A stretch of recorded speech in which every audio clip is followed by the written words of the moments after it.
Everyone, it's Kathy, and today I thought I would do a quick video on something that seems like we all worry about, and there's a lot of misinformation about. So I thought I would just make this quick, but try to give you some good pointers. I wanted to tell you about acne. There's a lot of myths about the way to treat it, the way to handle pimples, the things you should use and shouldn't use, what it's caused from.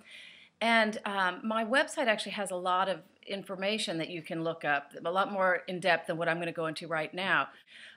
Really, the thing that sets people who have regular breakouts, the thing that sets them apart from everybody else, is that they have a genetic condition. It has nothing to do with what they're eating, products that they're using. Even though some products can aggravate acne, they don't cause it. Foods you eat do not cause it. Certain things can make it worse. Anyway, the difference is people with acne or breakout-prone skin typically have a genetic factor where their pores have a faster cell turnover, so the pore gets clogged.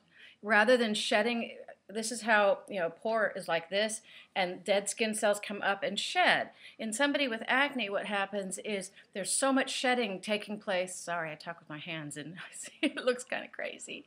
There's so much shedding going on, it's not working its way up and out. Some of it's getting left behind in the pore. And then when that happens, then you've got the whole buildup of white blood cells coming and the bacteria eating, and next thing you know, you've got a pustule. You've got a microcomedone, tiny, tiny little speck that eventually turns into a pustule. So really what we need to be focusing on is the shedding of the skin. We have to help keep that moving because people with acne, it turns over much quicker.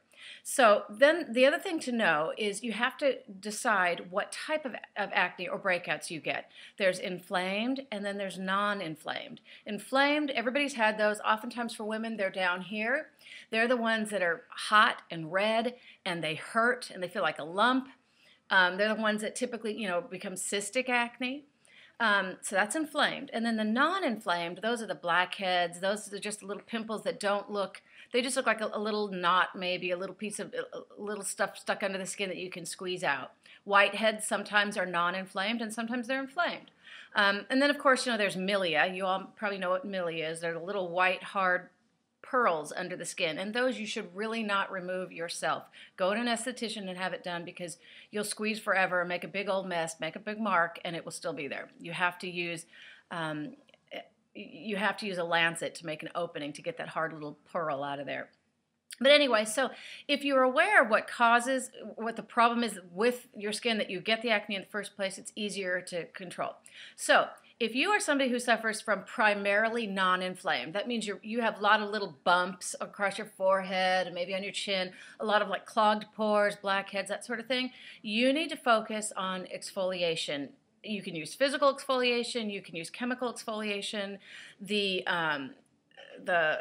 Clarisonic would be really good for you. The Mia everybody's raving about right now, that would be very beneficial. Scrubs, but make sure you've got to be very gentle. Let the scrub or the Clarisonic do the work. Don't over push, don't overdo it. Now, if you are somebody who suffers more from inflamed acne, you have to be a little bit more careful. You cannot be doing any of that kind of exfoliation to begin with. You've got to get the inflamed under control before you start that type of exfoliation because it can actually aggravate it and make it worse, and you can end up with more scarring. Hyperpigmentation, it's called PIH, post-inflammatory hyperpigmentation, so we don't want that. So if you are non-inflamed, think about different types of exfoliation you can do. You want to do some kind of daily exfoliation. Glycolic acid is wonderful for people with breakout-prone skin. You can get one that you can just swipe as a toner maybe, and that just helps with cell turnover. Vitamin A, which I talked about in my last video for aging, vitamin A is also awesome for breakouts because it helps with that whole cell turnover problem. So you should be using a vitamin A serum, something with retinol, retinaldehyde, retin-A, retinoic acid, something like that. You can also use lactic acid. I love lactic acid in like a cleanser because that's very gentle, especially if you have sensitive skin. Lactic acid is the thing to look for. I have something in my clinic that I use for just about everybody. It's called Purify Cleanser. You can see it on the Osmosis website, but Purify cleanser, it works awesome because it's got a lot of lactic acid, and you can actually let it sit on your skin for a minute, just eat up the dead skin cells without stripping your lipid barrier. So if you have sensitive skin, look more for lactic acid. If you don't have sensitive skin, go for glycolic. Salicylic acid also, that's one of your best friends if you have breakouts. It's good for if you've had a blemish that you couldn't leave alone and you just had to get it out. Salicylic afterwards is awesome. Now, here's the thing that's good for both inflamed and non-inflamed. And people don't like this, but benzoyl peroxide is really a key tool in handling breakouts. Some people are allergic to it, but most people are not. Most people are just sensitive to it. There's a way to use benzoyl peroxide. And I'm going to cover this really quickly because I'm already too long-winded. Benzoyl peroxide, we oftentimes spot treat with it. Wherever you have a pimple, you put it on, and benzoyl peroxide will help speed up something getting better, but really it's better if you use it to prevent. Once you get a pimple, you got to let it go through the whole cycle of filling up, get it cleaned out, and let it go away, and that can take months sometimes.